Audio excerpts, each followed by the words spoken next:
welcome to this channel. I do want to mention a couple of things before we get started with this video. First thing first, I am a non-traditional NP student in an accelerated MSN program, and the reason as to why I'm mentioning this is because I have been talking about this non-traditional track on my channel for a really long time. In case you are new here, I do want to mention that I am not a traditional nursing student, period. So I am going to have, different viewpoint coming from a non-nursing undergrad background. So my undergraduate is in biology. So just thought I should let you guys know that.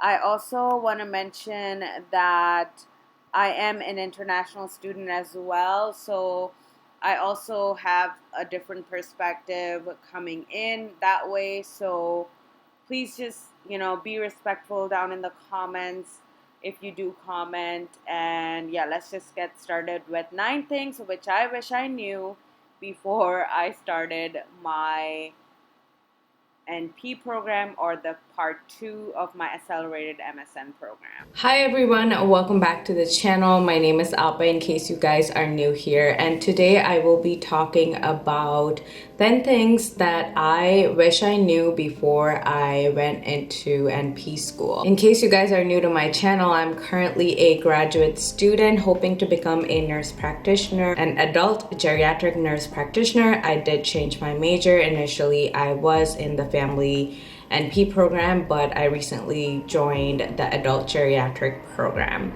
First off, I just want to say for you guys who are like students and such, whether you're in high school, whether you're in college, I feel like most people watching this video are either in college or they're taking a break from college. They want to do with their life. If you're a student right now, I want you to give yourself a pat on the back, because it has not been easy being a student in these times. It has been very difficult.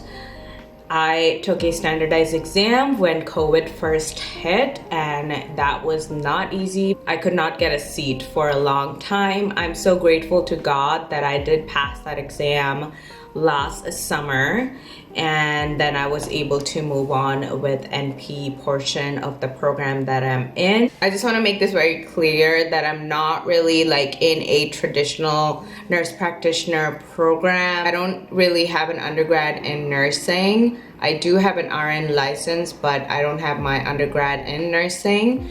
I actually have my undergrad in biology, and I went into like a graduate entry NP program, or graduate entry nursing if you want to call it that. I have a whole series of videos talking about those types of things, so if you guys are interested, you can definitely go check it out if you are a career changer like I am. So without further ado, I'm just gonna go ahead and get into the points. The first thing that I wish I knew about NP school is clinical placement and your resume. This year, guys, a lot of people, even my colleagues, have had a really hard time getting a placement. It is also because of COVID, but just with the whole like them looking at your resume portion, which is something which was not really communicated to me when I started my program. I really had no idea that people who are taking you as students actually do look at your resume. I really didn't know that was happening, and that was like news to me when I started my program. Okay, so the second point might vary from school to school. I feel like not all schools, are obviously the same, and not all formats are the same, but at least in my program, I was not necessarily practicing health assessment and a history with a group of people, with a group of students, like the PA students do. Okay guys, I'm gonna put this disclaimer out there just because some people might be confused and might ask me more questions, put some comments saying that I should be, getting some work experience before I do advanced health assessment and stuff like that.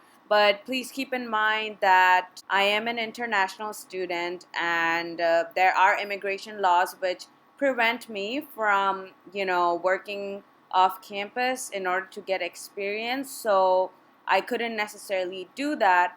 Also, I'm in a non-traditional nursing slash NP program. So please keep that in mind because these programs are designed very differently.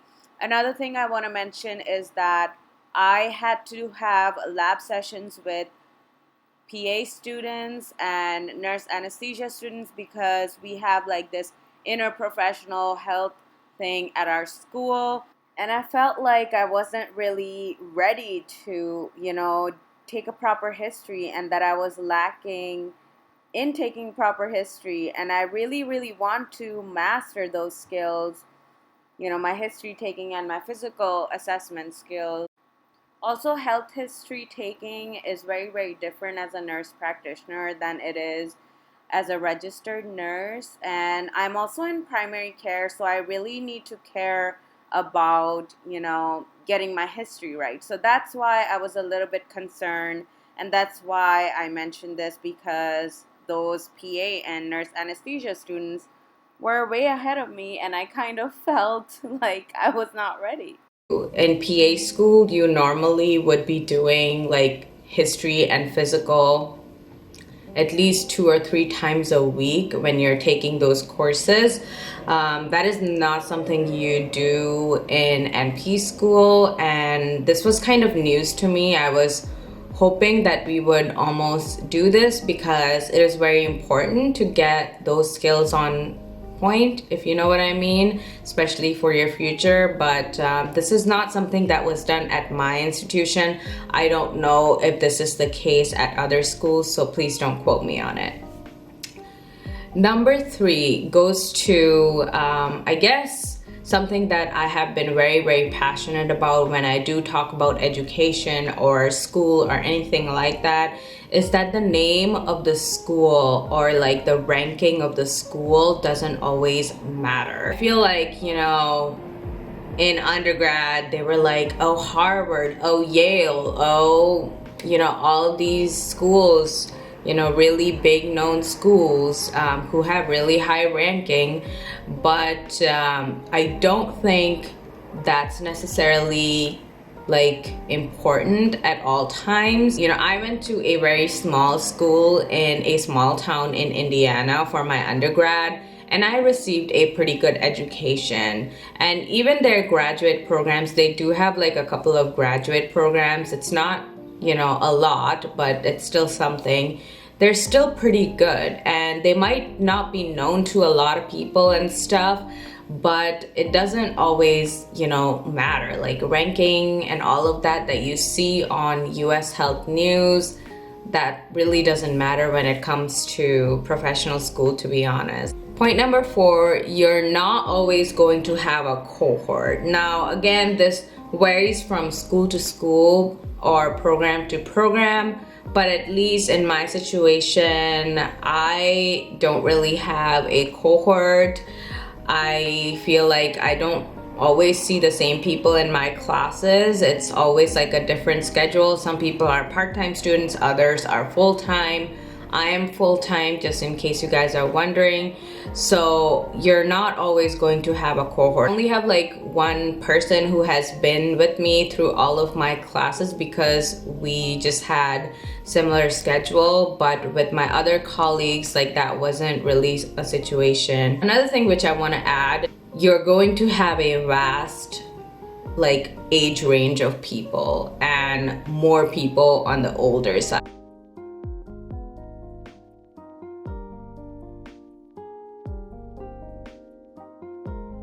When I mean older, I mean people probably 35 plus. And I was actually a little bit shocked, I guess, to see that, but it kind of makes sense. A lot of people, go back to school when they're in their late 30s or whatever, but it's not going to be like other healthcare professions where you see people out of college, or they've taken like a year or two out of college and they're still fairly young, like mid mid-20s to late 20s. Like, that's not always going to be the case. Number 5, front loading and intensive classes. I did not know about like this type of format of education. I've never seen it done at other schools.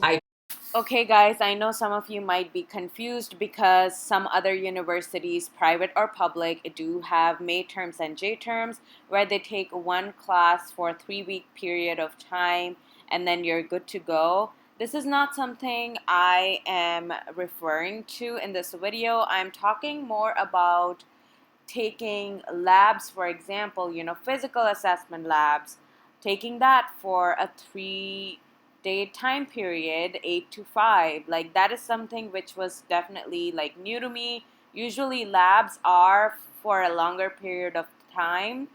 Also, like having classes like once a month, that is also something which I really was not expecting. So that's what I'm really talking about here in this portion of the video. I'm not necessarily referring to classes that you would take at May term or J term at a regular university. So hope that makes some sense.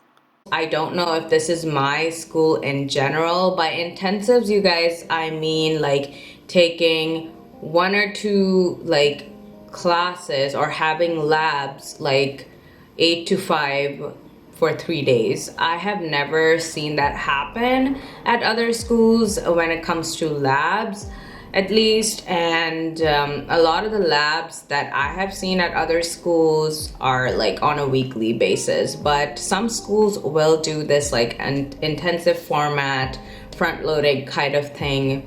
And I'm not really sure if I always like agree with that, but that is something I wish I had known about before starting graduate school. So point number 6, this is an interesting one. You might get a lot of backlash for being that young NP student. When I say young, you guys, I mean like if you're in your mid-20s or late 20s. It just seems like there's some kind of stigma around that. I don't think it's like with every single person in the nursing community. There are some people who will give you a hard time for being like a young NP student who is trying to prescribe medication. So just something I realized. I didn't know how big of a deal it was, but apparently it's a pretty big deal. Next point, oh my gosh, you guys. This one gives me headaches sometimes, and this is the scope of practice laws. They vary from state to state. It's not uniform like it is in PA school. Every state has its own restrictions when it comes to nurse practitioners, and I learned so much about this topic in my health policy class, and it was just insane. And everyone in that class, like when we were done with it, we were all just kind of like, oh my gosh, like I am gonna have to move for employment. Which brings me to the next point, which is point number 8, and that is location and the setting are going to play a huge role in terms of employment, especially in this profession. Now, the reason as to why I say this is because the scope of practice laws, they vary and they're very complex. And in certain states, you will be able to do more things. In other states, you might not even be able to prescribe. You might not even be able to order certain tests.